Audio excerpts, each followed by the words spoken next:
High, কেমন আছো? আমার এই অ্যালামন্ডা গাছটা দেখো। এই গাছটা আমি প্রায় 3 বছর আগে এনেছিলাম। তারপর বেশ যত্ন করছি, যত্ন সহকারে গাছটা বসিয়েওছি, খাবারও দিই ঠিকঠাক।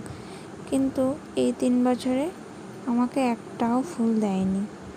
কিন্তু এই বছর আমি গাছে খাবার দেওয়ার আগে গাছটাকে বলেছিলাম, এই বছর যদি আমি ফুল না পাই তাহলে তোকে আমি আর রাখবো না, অন্য জায়গায় বসিয়ে দেবো।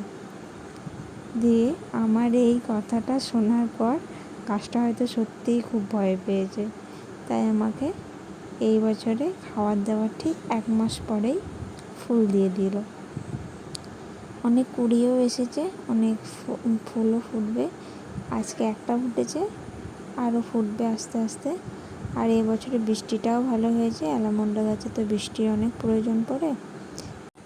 যাই হোক, দীর্ঘ 3 বছর অপেক্ষার পর এই বছর আমি ফাইনালি ফুলটা পেলাম, তাই আমি ভীষণ খুশি। আর ওই দেখো আমার মেয়েটা শুয়ে আছে। তো এটাই ছিল আমার আজকের ভিডিও। টাটা।